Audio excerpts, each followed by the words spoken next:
Hello, and welcome to the Medins Season 2, Episode 6. You guys want to see what life is like. We get a lot of questions about what is cooking like, what is baking like. We get a lot of questions, what's bedtime like for the kids? And it's all a little bit strange, all a little bit messy. Pretty tasty if it's food related. Pretty adorable if it's bedtime related. Today's episode, I wanted to cover something that I really enjoy, which is baking. So I don't bake a whole lot beyond like cookies. I'll be honest. Um, I've tried other things. They don't all go as well as I'd hope. My sisters are the real artisans when it comes to like brownies and bars and stuff like that. Their cheesecakes are to die for, especially if you're lactose intolerant. But they're super good at making those. But I will say my wheelhouse in a nearly unchallengeable way is cookies. Now, Holly is a phenomenal baker. I will say she is probably my biggest competition. If we were ever to compete as a family in terms of who makes the best this, Holly and I compete pretty closely in cookies. Now, I can't compare with her in cakes or cupcakes, things like that. But I would say I could give her a run for her money when it comes to the baked goods of the very thin, round, chocolate chip filled sort. Today's recipe is actually a chewy chocolate chip cookie recipe that I found from Tasty. I don't know, they had a lot of videos for a while on like Facebook and the Instas. That's kind of how I found them, is they kept putting up these, weight gaining encouragement videos on the socials. Excuse me, Debra.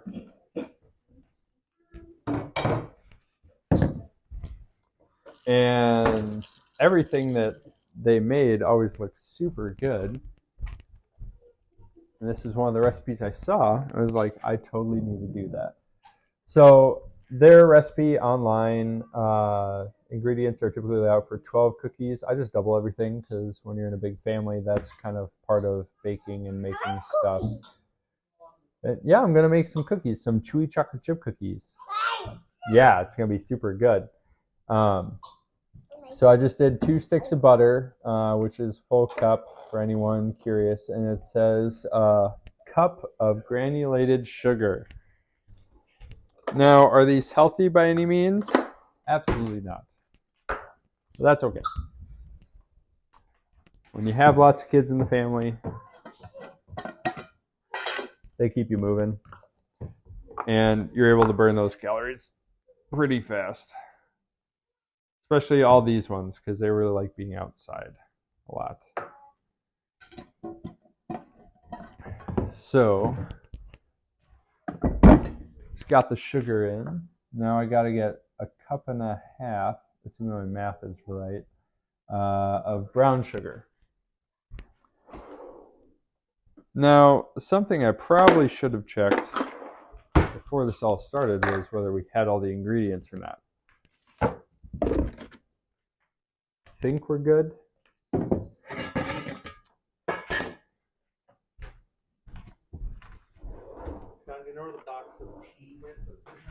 Yes, I put it away in the cupboard. Blue one? Yes. So. Apparently, pregnant women can only have certain types of teeth. Yeah, learn something new every day. Hopefully, you guys heard that. I guess pregnant women can only have certain kinds of tea. If you're wondering if that is factual and absolutely correct, check with your local British person, and they might be able to tell you, because I think they're kind of experts in that area. Catherine has been under the weather, and there's been like a cold or something going around the house recently. I don't have it. I did have it. I'm a little bit stuffier right now as I'm just kind of getting rid of it right now.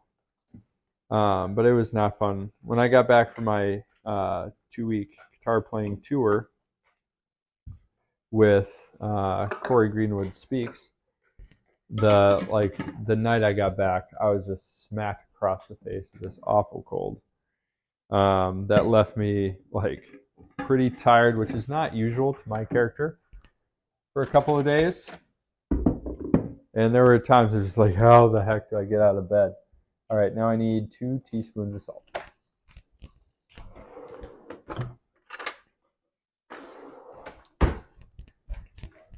Sometimes I like to use pink Himalayan salt, but today I just have your usual stone mill. I think we got this from Aldi. I wish they were a sponsor. They probably should be, because we do all of our shopping there. And they have to feed a rather large family. Now, I don't like to overload my cookies with salt, so I'm probably going to do like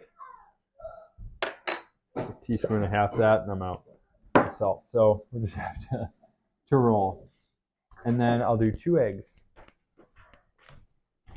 What's been kind of fun is, does everyone remember like the egg almost seemed like a pandemic, where your best investment option was in the egg market for a while?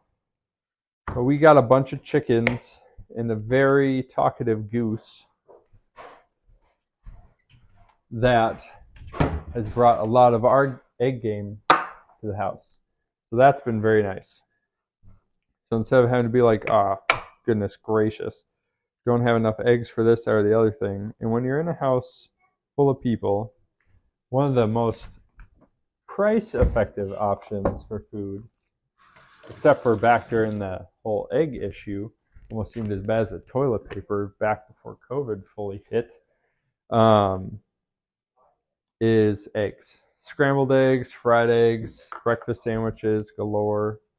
And then, of course, with all the baking and things that are going on, eggs are a must. So one of the things that now we consistently have around the house are these eggs. So thank you, chickens and goose, for your contributions to our large family. Your sacrifice is duly noted. All right, let's mix this bad boy. Now, this being largely a me project, welcome to Medins. I'm also the camera guy. I take care of all the lighting as well. All the editing and things. I gotta find my blender. It's my favorite one to use. Gets the job done well. Let's get her mixing. Hopefully this, volume-wise, is not too bad for you guys.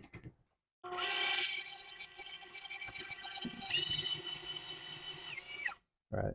Now, one thing I should mention is you should preheat your oven to 350 degrees Fahrenheit. For all of my European measurement friends, I don't know what that is in Celsius. So you may need to Google it, because I can't tell you. But let me tell you, doesn't that look pretty nice so far? And that's pretty tempting on its own. But I won't eat that because that'd be gross. Let's adjust the angle a little bit, you guys. I'm sorry for the lighting, it's a little harsh. Well, backlit, so it's... There you go. As you get to see my dad bod mostly right now. Been working on keeping it away. Don't know how successful I've been.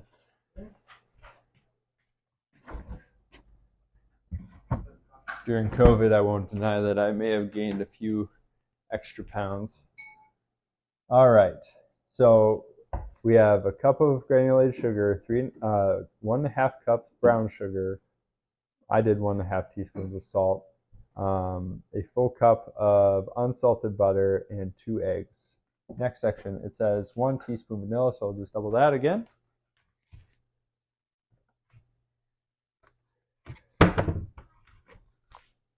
I can only imagine that Rachel Ray, if she was watching this, be totes jealous of me in my cooking talk show. There's my teaspoon. abilities. Talk shows, if you're looking for me to join you or you need a cook or a baker for your show, feel free to call me or email me, but you'll have to contact me via the Welcome to Medins YouTube page. Probably be the best option right now till I get my official manager. You know how it is, which may or may not end up just being my mom. She'd be a pretty good manager, I think. All right, 2.5 cups all-purpose flour.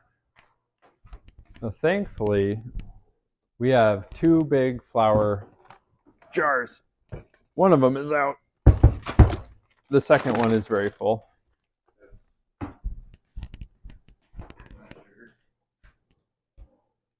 Yes, it is. That is sugar. That could. The second one is not as full. The nice thing about, again, Welcome to Medins being with a big family is you have a lot of additional sets of eyes that make sure that that your mistakes aren't too large. Especially when it comes to cookies. Everyone around here is pretty serious about their baked goods. It does make going around the kitchen definitely a dance. Yeah, that's true. You got like 6 people all doing different things. You're always having to do all these twists and turns. I can tell you, my hips definitely do not lie anymore. Very honest with how you have to twist and turn to make sure that you avoid all the different potential catastrophic collisions you would have here in the kitchen when people are moving hot things or super cold things or things that are very spillable. Especially when you have little kids in the mix. All right. Perfect. There's the 2 cups. Let's get that last half in there. Now, fun fact, growing up, my mom is the one that taught us all how to cook and bake. But PJ actually used to be the primary baker for all the siblings. So if we wanted cookies, we'd have to beg him to do it. And then it was Drew for like a hot second.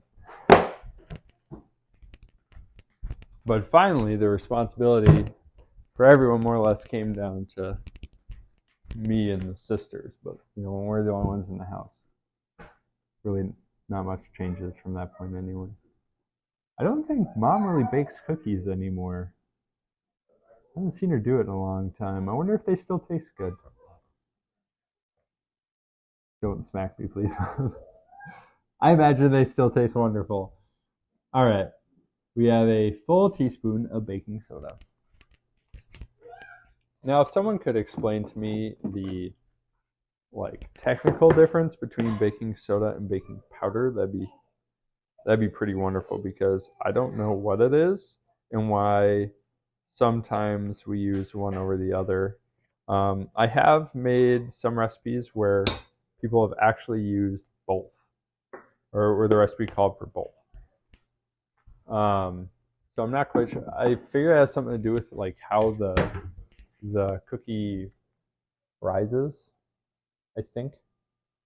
I suppose I could just Google it, but I really enjoy more so the interaction online, so please leave a comment with what you know. As well as maybe any tasty recipes you think other people should try. One of my favorites is pumpkin bread, actually. So if you got a delicious pumpkin bread recipe, please include that. I'm not a fan of nutmeg, though. I taste it for days after I eat something in it, or with that in it. So if you have a recipe nutmeg free, it'd be great. Unless it's super stupendously good, then I'd be willing to try the recipe of pumpkin bread with nutmeg. That just seems like something that you'd throw in it.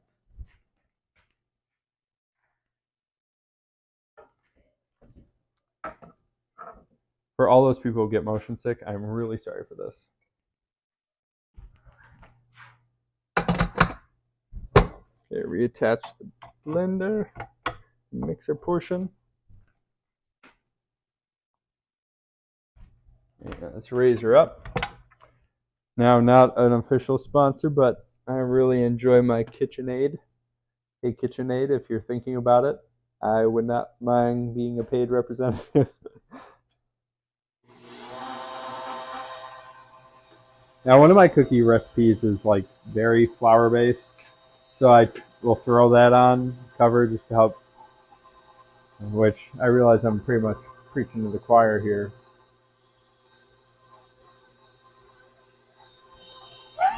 Help keep the flour from flying everywhere. Because, as you probably know, when you're cooking for a large family, there are a lot of messes involved. And so you find any and every way you can to minimize the messes that you got to clean up. And in our house, when it comes to like baking things, the person who does like whatever the good is, the treat, whatever, is responsible for cleaning the mess. That rule does change for dinners, though. So for dinners,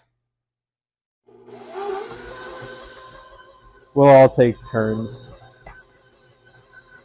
We used to have like a pretty legitimate schedule of like, you make this, I make this, you make this, we make this, they make this, uh, and whoever made dinner was not responsible for having to clean up the mess afterward. And then it'd pretty much be my family's pretty great at this, but like, whoever got to the kitchen first after dinner was fully made and eaten and enjoyed. That then others who didn't make it or weren't involved in the making process then have to clean it up. And that's definitely not bad on a normal basis. But let me tell you, Thanksgivings and Christmas dinners, whew, there's definitely never a fight to be the one cleaning the kitchen during those times. But Holly, PJ's wife, you'll often find her in the kitchen after things like that. She's the one who does the cleaning, and she does a great job, but I feel pretty bad if she's the only one doing that all the time. But, like I said, this kitchen with all of our family members after a major holiday dinner looks like almost the kitchen of nightmares when it comes to all the cleaning you got to do. Now, when I make cookies, as far as I know, this doesn't change the quality at all. I actually think that this saves the bottoms of the cookies, as I always like to use, parchment paper on my cookie sheets. This also simplifies the mess cleaning up process quite a bit. So again, in a large family, any little tricks that you have to help save your cleanup time, very welcome all the time.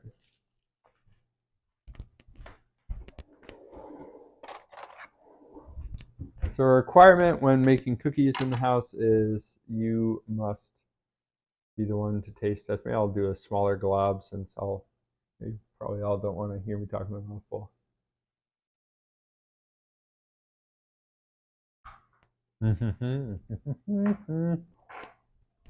That's really good.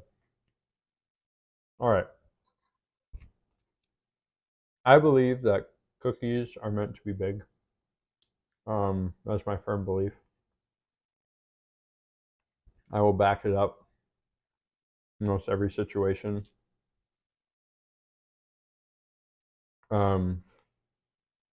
Although I don't think oatmeal cookies really need to be that big. And if your cookie has raisins in it, I don't believe the cookie needs to exist at all. I consider raisins edible disappointment when it comes to cookies because you're like, oh my goodness, a big chocolate chip. Oh my goodness, it's not a chocolate chip. So these cookies probably have one of my favorite tastes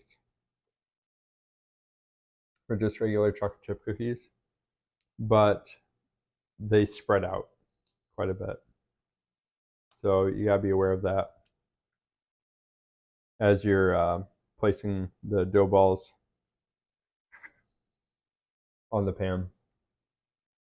Otherwise, you more or less just end up with one very large cookie sheet. I like my cookies to be nice and circular. There's something very appetizing about that shape when it comes to cookies. All right. Now these cookies go in for 15 minutes, 350 degrees Fahrenheit. And when they come out, I actually encourage with these ones, typically I would eat a cookie right away after it comes out of the oven. But with these ones, I'd actually say let them sit. I think they're best after they've sat for a couple minutes. I'd say take them off the pan right away. And then they just flatten out. And if they have chocolate chips or chocolate chunks, because it's a pretty, that's satisfying. Should we throw some bacon on these cookies? Bacon wrapped cookie. Maybe we'll have to try that one of these videos. Hopefully not too many people will be throwing up on the other end of their computer or phone. But then, because these cookies flatten out quite a bit, you see, and I don't know why, but this is a super appetizing look. You see the shape of the chocolate chip sticking out the top. It's a whole mound of chocolate in the middle of my cookie. I also have my favorite cookie, in this one I will say eat straight out the oven, is the Barefoot Contessa's peanut butter chocolate chunk cookie. Again, you bake it at 350 degrees for 15 minutes. And that fresh out of the oven, one of my favorite things. I will only eat those cookies fresh out of the oven. If it's any older than an hour, I will not eat it, but the rest of my family will. Kind of a cookie snob in that way. But these ones I'll eat for like up to, well, I'll eat them through tomorrow.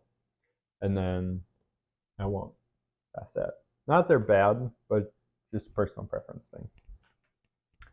My oven is almost 350 degrees. Sorry about the shakiness of the camera. But what I'll do is I'll stick them in the oven. Then afterward, take them out. Let them sit a couple minutes after I've laid them out on the counter as per traditional method. And enjoy at least 2 of them, possibly 3, most likely 6. So there it is, baking with the Medins. That's what it's like, making for a large family. Everyone loves the cookie dough, so that's a big thing. Even though there's eggs in them, it's safe. I've been eating that for like 20 some years now. And yeah, I'm completely fine. Sorry, the rest of my family. I know some people are a little bit hesitant to do that. Of course, if you have egg allergies, I would not encourage that. But it is pretty safe. And why I say that is I check my eggs beforehand. You saw me break an egg into a bowl, and that's how I check it. If the yolk stays the same shape, it's good. But if it all of a sudden comes out runny and kind of sticking to the shell a little bit, that means it's bad. Don't use it. There's also a smell that's usually very closely associated with that, which should be a dead giveaway that it's not good. But then after you mix everything up, it's pretty safe. But if you have a very sensitive stomach too, maybe consider that. But I am a eat cookie dough kind of kid, even though I'm 29. And I would encourage you to be as well. So if you'd like to keep up on more of what we're doing, press subscribe on our YouTube page, hit the little notification button so you know when each new episode comes out. Follow us on Facebook and Instagram. Like and follow there. There is often where I'm releasing the episodes just to the general public to announce that everyone, to everyone that's there. Feel free to share it. We always enjoy more people kind of joining in on the family, hence, welcome to the Medins. We want you to be a part of it. If you have any questions or more things you'd like to see about our family, please feel free to comment or send us a message, and let's look at maybe some more aspects of our family that we can share with you to help you kind of join in and partner with us. We look forward to seeing you next time on Welcome to the Medins.